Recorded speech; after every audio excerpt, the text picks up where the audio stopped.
Hello and welcome back to a new Kerbal Space Program video and a quick guide when to use what kind of engine in your rocket contraption in Kerbal Space Program. So this is actually a small follow-up video to a response to a kind of question. So I hope there is actually for everybody something in this small video. So just as a small notions, I'm going to go quickly over all types of engines. Then I'm going to go and show a couple of examples. One low-tech example for career mode players, one medium example, one big example, and one completely ludicrous launch vehicle. So even if you're just building humongous, I don't know, space stations in the 100-ton range or above, there's definitely for you something in this video. Or at least an example in that case.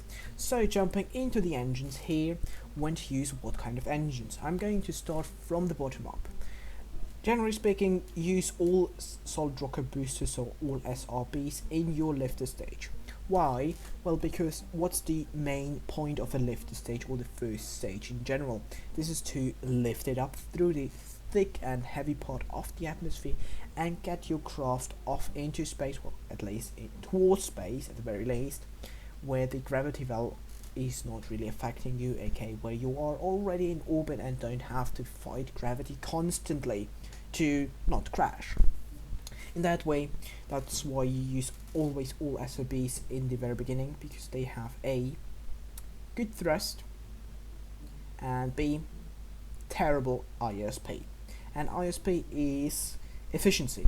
So just generally remember that's efficiency, but if you're interested what ISP means, that's actually how long this engine can burn at 1 g of acceleration with 1 kilogram of propellant in seconds. So the SRBs are bad in comparison to, let's go for Terrier 345 and SRB 210. Of course we have as well some electric engines and nuclear engines. I'm going to kind of avoid these two because they are pretty actually easy to, well, we're not. Electric engines only in vacuum for small probes under a couple of tons, otherwise it's just too painful. However, they are the most efficient engines in the game, well, for space flight, apart from jet engines. Speaking of jet engines, I'm not going to talk about jet engines. And the nuclear on here, the second best ISP for rocket engine, well, for space engines, better thrust, slightly worse ISP, however, but very good for long haul flights, like long distance missions with bigger crafts in multiple ton ranges, and then you can slap on more of these, of course, to make it more manageable in terms of thrust to weight ratio. For example, SSTOs. Okay, good. Then back to the lifter stages, now onto the liquid fueled lifter stages. I've shown up all of them here on this screen. We're starting with the small ones. We have here the Reliant, I think one of the first engines you're ever going to unlock. Pretty good lifter stage, just what you need for the first stage, but once you get the swivel, always use the swivel because it has gimbal and you need the gimbal. Trust me, gimbal for the win. Then you also have the Vector, but Vector is a late game engine actually, if you're playing the Science or the career mode, but still it's 1.25 meters, so I'm going to include it here as well. It's a very good lifter stage, especially it's actually more than just a lifter stage because it has a rather good ISP, so rather good in comparison. Well, actually no, it's pretty much normal. So yeah, anyways, let's leave it at that. It's just a good engine in general. It has high thrust, mediocre ISP, and use it in your first couple stages. Then now quick shout out to the DLC part here. There we have the Kodiak booster stage, and this is just your booster stage like the Reliant here, just more powerful. That's why that's actually good to have in your, if you buy the DLC, that is. Then the Aerospike, it has if you go here, Aerospike has high thrust and rather high vacuum ISP, so it kind of qualifies as a booster stage in my opinion, or lower stage. However, you can use it up to, well, even in vacuum, because it's a small engine with good thrust and good ISP. I tend to use it actually further up as well. So this is actually a jack of all trades in my opinion. Now if you go into the 2.5 meter part, lifted stages, you have actually just one, and that's the mainsail here. So mainsail here, very high thrust, mediocre ISP, perfect lifter stage. Nothing more to say on that notion.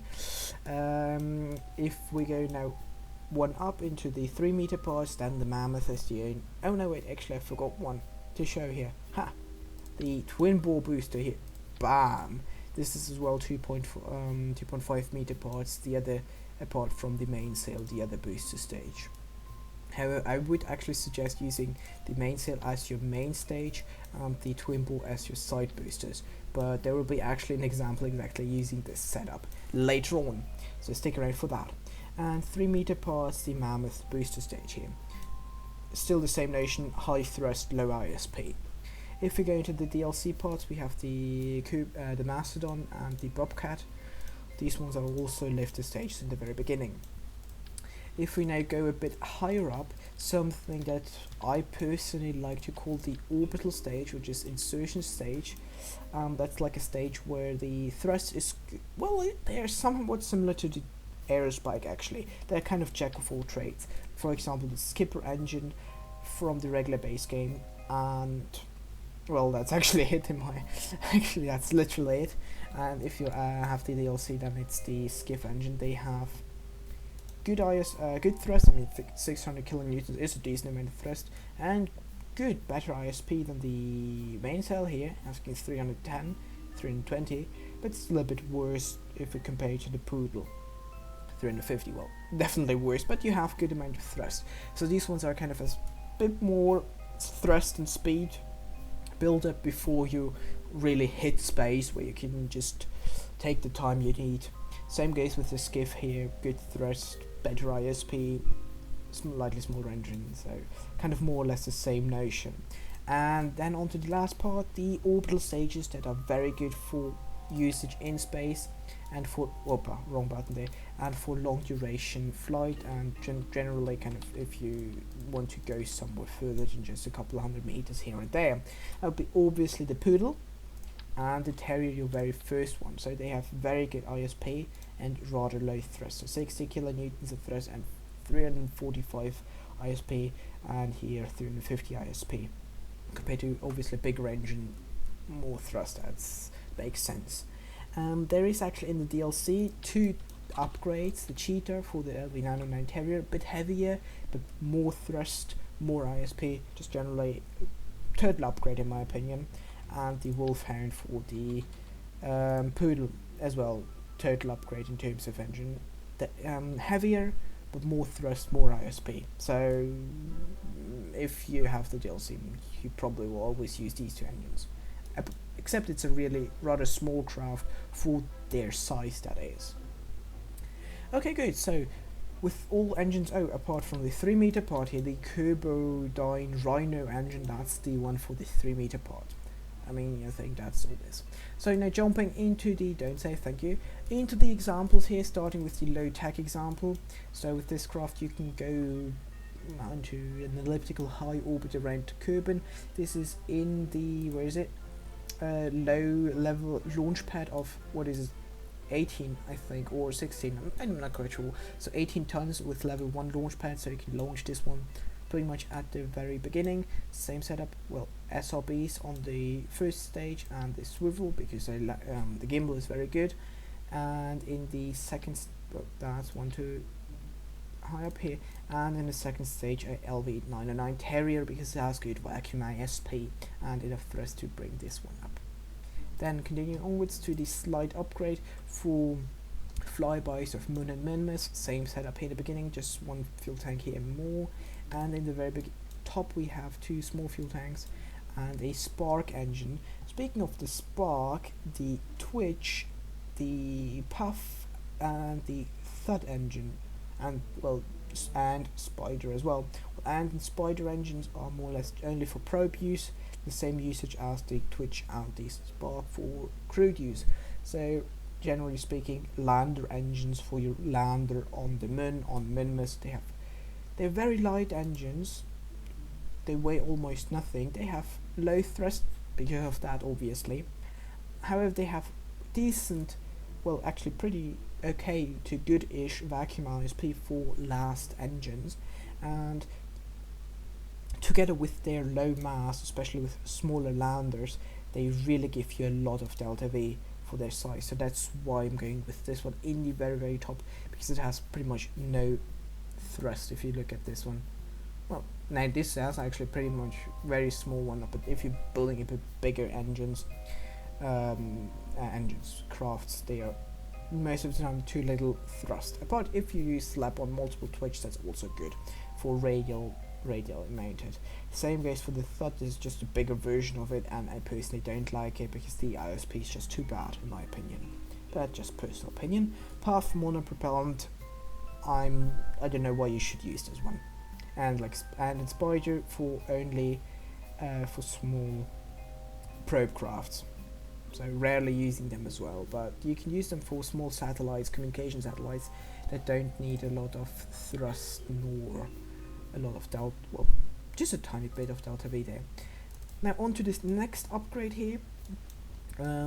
Bigger moon lander, mainsail, let's zoom in a bit, mainsail engine, 2 liquid fuel boosters on the side to get us up, and here obviously Poodle to land, and we can ditch these 2 tanks once we've landed and take off again from the moon. Speaking of all the different interesting things, here a small tip here. If you click here on this side here, you can get obviously more information out from that stage, and I would really suggest you guys clicking on sea level here right in the delta V panel and having a look, especially in your first stage, at your thrust to weight ratio.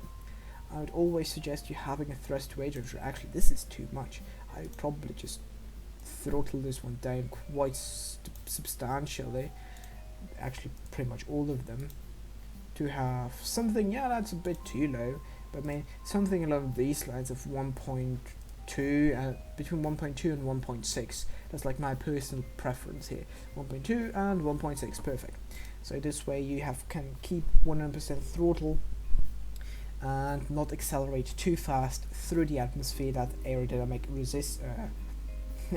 well, yeah, the air resistance will cause you to accelerate slower than you could actually kind of make with that fuel code. So that's just efficiency. Just keep this one somewhere between 1.2 and 1.8 if you really are impatient. But this is just generally idea here. And if you're interested in building a lander for, let's say, the moon here, do the same. Click moon while there is no atmosphere, then you just automatically are in vacuum. And you can see here 6.7. That's really good thrust to weight ratio. So I'm probably not going to throw it, well, there it doesn't matter, but just generally use this tool here to have a look what your thrust weight ratio is in the area where you're going to use that rocket.